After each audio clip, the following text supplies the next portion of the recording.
வணக்கம் உறவுகளே.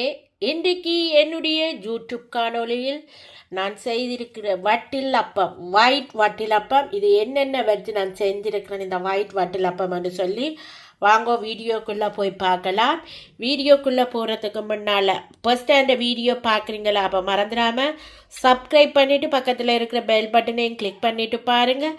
அப்போ தான் நான் போடுற வீடியோக்கள் எல்லாம் உங்களுக்கு உடனே நோட்டிஃபிகேஷனாக வந்து சேரும்.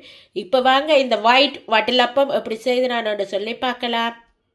பார்த்தீங்களா சொன்னால் சில்லங்கனி ஸ்பெஷல் வட்டிலப்பம் செய்ய போகிறேன். இது இன்றைக்கு நான் உங்களுக்கு செய்ய போகிறேன் வட்டிலப்பம் ஒயிட் கலரில் இருக்கும். இந்த வட்டிலப்பம் அதுக்கு முக்கியமான பொருள் இந்த கஜு தான்.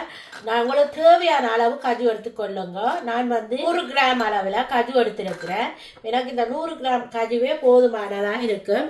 இப்போ இந்த கஜுவை நாங்கள் நல்லா பவுடர் பண்ணி எடுக்க வேணும். முதல்ல இந்த கஜுவை பவுடர் பண்ணி எடுப்போம். இப்போ ஒரு மிக்சி ஜாரில் நான் எடுத்த கஜுவை போட்டிருக்கிறேன். அதோட ஒரு 5 to 7 ஏலக்காய் போட்டிருக்கிறேன். இந்த ஏலக்காயும் இதுக்குள்ள போட்டுடுவோம். முதல்ல இந்த ஏலக்காயையும் கஜுவையும் நல்லா அடிச்செடுத்துட்டு வருவோம். இப்போ பார்த்தீங்கன்னா ஏலக்காயையும் கஜுவையும் இப்படி பவுடராக அடிச்செடுத்துட்டேன்.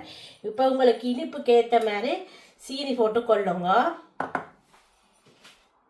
இப்போ இந்த வட்டிலப்பத்துக்கு நான் தேங்காய் பால் விட்டுக்கொள்கிறேன். வட்டிலப்பம் பண்ணாலே தேங்காய் பால் தான். தேங்காய் பால் விட்டுக்கொள்ளுறேன். நீங்கள் ஃப்ரெஷ்ஷாக தேங்காய் துருவி எடுத்தும் விட்டுக்கொள்ளலாம். நான் இப்போ தேங்காய் பால்லாம் விட்டுருக்கிறேன். இப்போ தேங்காய் பால் எல்லாம் விட்டாச்சுது. இப்போ இதில் நாங்கள் முட்டை உடைச்சி ஊற்றுறேன். இதில் நான் 4 முட்டை எடுத்துருக்கிறேன். உங்களுக்கு எவ்வளோ தேவையோ நீங்கள் அதுக்கேற்ற மாதிரி முட்டை எடுத்துக்கொள்ளுங்க. நான் 4 முட்டை எனக்கு காரணமானதாக இருந்ததால் நான் 4 முட்டை எடுத்திருக்கிறேன். இப்போ 4 முட்டையையும் நான் இதிலேயே அடித்து ஊற்றிக்கொள்ளுறேன்.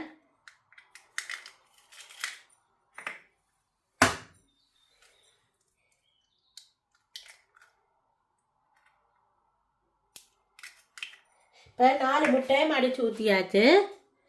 இதில் இப்போ ஒரு பிஞ்ச் அளவு உப்பு போட்டுக்கொள்ளுறேன். இந்த நோன்புக்கு இந்த ஒயிட் வட்டிலப்பம் செய்து சாப்பிட்டு பாருங்க. உண்மையிலே ஒரு நல்ல ஹெல்த்தியும் ஆரோக்கியமானதாக இருக்கு. இப்போ இதில் நான் வாசத்துக்காக இப்போ வடிலா விட்டு கொள்ளுறேன். இப்போ இது எல்லாத்தையும் நாங்கள் மூடி அடித்தெடுத்துக்கொள்ளுவோம். இப்போ நான் ரமணானி ஸ்பெஷலாக ஆல்ரெடி நான் மரவள்ளி கிழங்கு பாயாசம் செய்து போட்டேன்னா இப்போ வட்டிலப்பம் செய்து போடுறேன். என்னுடைய வீடியோவை ஃபர்ஸ்ட்டாக முழுமையாக பாருங்கள். நீங்கள் காணொலியை முழுமையாக பார்த்தீங்கன்னு சொன்னால் தான் என்னுடைய காணொலியை எல்லா உறவுகளுக்கும் கொண்டே கொடுக்கக்கூடிய மாதிரி இருக்கும். முட்டி எல்லாம் போட்டது அப்புறம் கன நேரம் அடிக்கக்கூடாது. ஒரு 2 சுற்று சுற்றிட்டு கொண்டு வந்துடணும். பாருங்கள் இப்போ அடிச்செடுத்து வந்துட்டேன். இதை நாங்கள் இப்போ வடிச்செடுக்கணும். வடிச்செடுத்ததுக்கு அப்புறம் பார்க்கலாம்.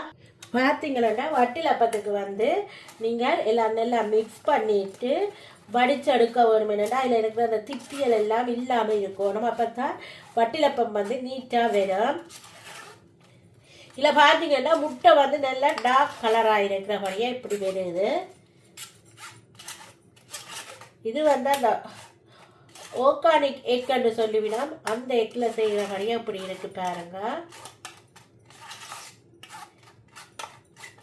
இப்போ பார்த்தீங்கன்னா நிறைய இந்த திப்பியல் வந்திருக்கு பாருங்க. இந்த திப்பியல் இருக்கக்கூடாது. இப்போ நாங்கள் எல்லாம் படித்து எடுத்துட்டோம். இப்போ இது எப்படி நாங்கள் ரெடி பண்ணுறோன்னு சொல்லி பார்க்கலாம். இப்போ இந்த வட்டிலப்பத்தை நாங்கள் ஒரு மின்னி பேப்பரால் கவர் பண்ணி வச்சுக்கொள்ளுவோம். இந்த ஒயிட் வட்டிலப்பத்துக்கு கூடுதலானாக்க ஃப்ரெஷ் க்ரீம் விடுறவ உங்களுக்கு விருப்பம் என்றால் நீங்கள் அந்த ஃப்ரெஷ் க்ரீம் விட்டுக்கொள்ளலாம். எனக்கு அது விருப்பம் இல்லாத படியத்தான் நான் தேங்காய் பால்லே செய்கிறேன். வட்டிலப்பம் தேங்காய் பாலில் செய்கிறது தான் டேஸ்டாக இருக்கும். இப்போ நாங்கள் இதை கவர் பண்ணிட்டோம். இப்போ பார்த்தீங்கன்னா நான் அடுப்பில் ஒரு சட்டி வச்சுருக்கிறேன். அந்த சட்டிக்குள்ளே ஒரு கம்பி வச்சுட்டு தண்ணி விட்டு வச்சுருக்கிறேன். இப்போ இதை நாங்கள் இப்படியே வச்சுக்கொள்வோம். இதை இப்போ நாங்கள் மேலாலேயே கவர் பண்ணி வச்சோம்னு சொன்னால் ஒரு 10 to 20 நிமிஷம் இது நல்லா குக் ஆகட்டுக்கும். அதுக்கப்புறம் பார்க்கலாம் எப்படி வந்திருக்குது இந்த வட்டிலப்பம்.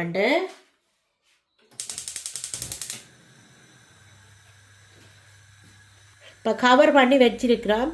இப்போ 10 to 20 நிமிஷத்துக்குள்ளே இந்த வட்டிலப்பம் ரெடி ஆகிடும். ரெடி ஆகினதுக்கு அப்புறமாக நாங்கள் வட்டிலப்பத்தை பார்க்கலாம். இது ரமணான் ஸ்பெஷலுக்கு நான் செய்கிறேன் வட்டிலப்பம். பார்த்தீங்களா சூப்பராக ரெடி ஆகிடுது எங்கட ஒயிட் வட்டில் அப்பம். இப்போ நான் உங்களை கட் பண்ணி காட்டுறேன்னு பாருங்க. உண்மையிலே நல்ல ஃப்ளேவராகவும் இருக்குது, நல்லா சுவையாகவும் இருக்குது. நீங்கள் ஒரு முறை இதை செஞ்சு பாருங்கள். இந்த வட்டில் அப்பத்தை பார்த்தீங்கன்னாலே தெரியும் இவ்வளோ நைஸாக வெட்டுப்படுது. உண்மையில பாருங்க எப்படி இருக்குண்டு வட்டில் அப்பத்தின் அப்படி அந்த இதெல்லாம் பாருங்க, டச்சர் எல்லாம் பெறுது, சூப்பராக இருக்குது. உண்மையிலே பார்த்தீங்களா அவ்வளவு நல்ல டேஸ்டாகவும் சுவையாகவும் இருக்கு இந்த வட்டிலப்பம். இந்த முறை அந்த ரமலானுக்கு வந்து நீங்கள் இந்த வட்டிலப்பம் செஞ்சு பாருங்க. செய்து பார்த்தீங்கன்னு சொன்னாலே விடவே மாட்டீங்களா, அவ்வளவு நல்ல டேஸ்டாகவும் சுவையாகவும் இருக்குது. நாவில் வைக்க அப்படியே கரைஞ்சி போகுது. ஓகே ஃப்ரெண்ட்ஸ், உங்களுக்கும் இந்த வீடியோ பிடிச்சிருக்குமென்னு நம்புகிறேன். பிடிச்சிருந்தா சப்ஸ்கிரைப் பண்ணிவிட்டு பக்கத்தில் இருக்கிற பெல் பட்டனை கிளிக் பண்ணிவிட்டு பாருங்கள். அப்போ தான் நான் போடுற வீடியோக்கள் எல்லாம் உங்களுக்கு உடனே நோட்டிஃபிகேஷன் வந்து சேரும். ஓகே ஃப்ரெண்ட்ஸ், இதே மாதிரி இன்னொரு வீடியோவில் உங்களை சந்திக்கும் வரை உங்களிடமிருந்து விடைபெறுவது உங்கள் நான். பாய் ஃப்ரெண்ட்ஸ், நெக்ஸ்ட் வீடியோவில் பார்க்கலாம்.